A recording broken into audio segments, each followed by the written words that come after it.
where it's like they've already been through a ton of things by the point I got to them.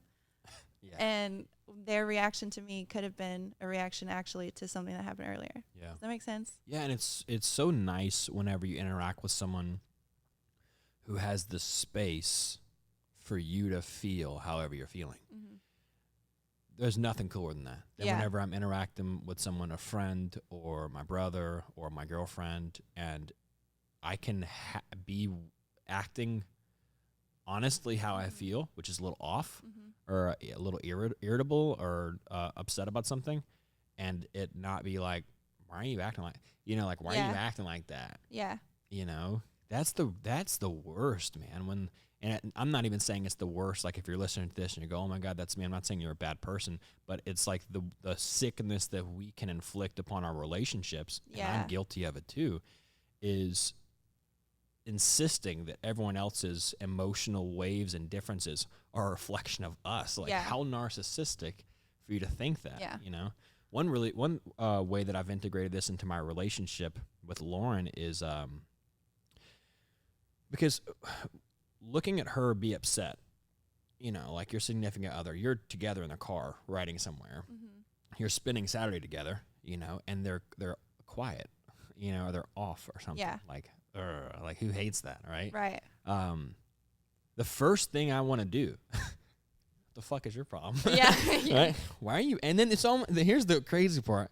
I want to make her feel guilty for it. I want to make her feel bad about it. Why are you acting like that?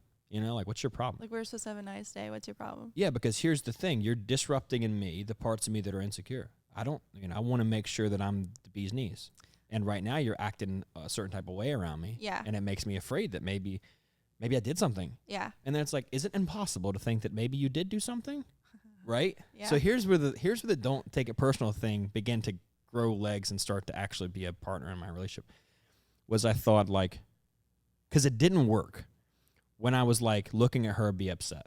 Mm-hmm. First off, is it about me? I don't know.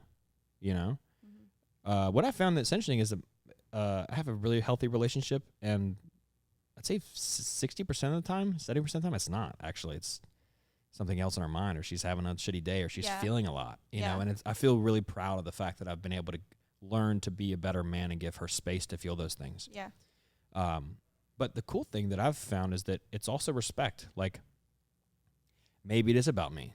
Even then, I don't have the right to know. Like, I'm not entitled to you telling me that you're upset with me. And do I want to make it to where you can't be upset with me in my presence? Am I that weak? Right. That I can't be around someone who's irritated with me? And so I began to tell myself that I respect her enough that even if it is about me, she'll tell me when she's ready. Yeah. And that's been really helpful. Yeah. I'm glad you said the thing about like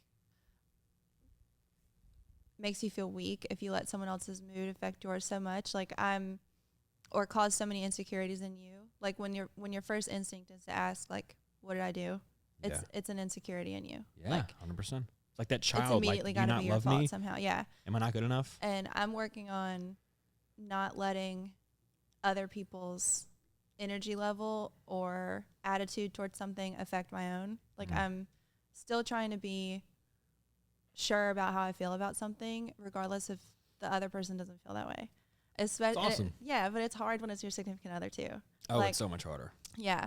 Because then they're your family, and then your family is like, what do your family think about you? Right. You're like, not again. And I'm a kid again. It's never like a big issue. It's funny that you're talking about this because Shane and I just had a conversation about this last week because I have been like very low energy lately, like just super blah. I feel like I was like riding a wave for a while, and then now I'm just sort of like, there is no one thing I can pinpoint that I'm unhappy about. I'm just like stagnant. Like I feel like I haven't moved a lot. Yeah.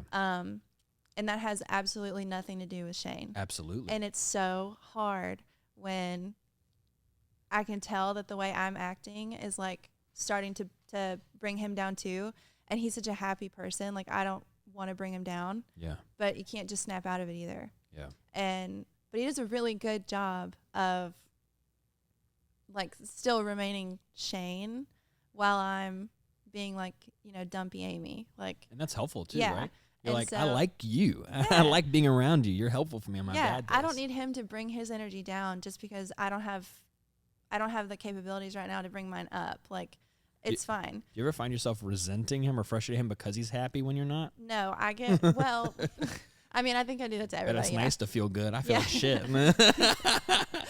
But then it's like, and even if I have those thoughts or those feelings, then like when the roles are reversed and Shane's feeling kind of dumpy, I don't do a very good job at keeping my energy up. Oh, And I hate that because I want to be better about that for him because he does such a good job of it for me. that's awesome. But it's like, damn, what would Shane say right now? Yeah. That's really cool. It's like the like the word is codependent, right? That people use to describe whenever you're like regulating your emotions based on other people. And it's such a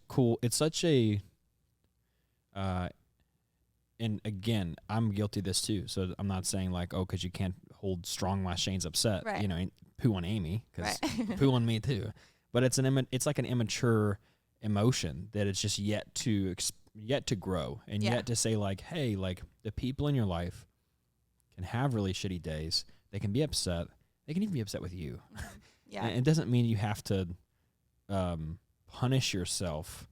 For me, that's the thing. Like, it doesn't mean I have to punish myself to get myself in line. Because that's like, you know, when your dad or mom is upset or frustrated or irritable, like then you're, as a kid, you're still level 10. You know? And then like, you know, shut up, you know? Yeah. And then you learn like when people close to you are angry, you shrink. You get small because you'd hate to, you know, irritate them. Yeah. You know what I mean? Yeah. But a lot of times it makes it worse, I think. Like when you shrink yourself because people around you are feeling upset. I think one of the biggest fucking points, maybe I could stop using the F word so much. I like to reserve it for intentional moments. I think one of the biggest points is to realize that even if someone is upset with you,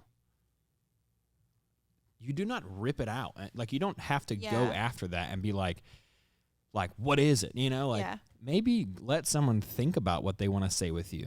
Maybe let them take 3 weeks to think about what they want to talk about. Maybe one of the reasons that people don't fucking share with you anyways is because you're an asshole, you know, and you won't let them come to you at their own time. Yeah. You know, like that's one thing that I think of often when someone tells me about someone hiding or lying to them or something. I'm like, maybe you're not a person that people feel comfortable sharing to.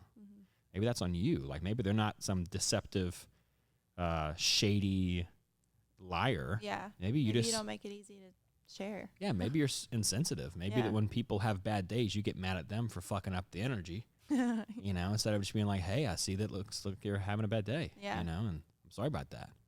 You know. Yeah. That's really cool stuff. That is like one of the foundations of the relationship that I have with Lauren. I really, really love it, man. Yeah. The space to feel, you know. If you can do that, if you can feel that your partner is upset about something, one of the easiest things to do is just to go, to assume it's about me is immature. Yeah. Good. Got that. If you can take that pill for long enough and then get strong enough to say, it could be about me because I'm a big factor in their life, but either way, it's still the same thing. Either way, it doesn't matter. Either way, I'm here for that person. And what do you really want? Do you want them to be happy and to feel good and to feel ready to share when they want? Or do you want to bulldoze their problems? Like that's for me, the thing I've had to learn is like, don't solve your partner's problems. Yeah. So that you can go back to feeling you can feel better. Your codependent happiness. Yeah. You know, like I need you to be happy so I can be happy. So what's your problem so I can solve them? I can convince you you're an idiot because you're overwhelmed by your boss or your work or whatever. Yeah. So that way we can go back to having some feeling of peace. Yeah. Again. Stop trying to force other people to be okay just so that you can feel better. Yeah.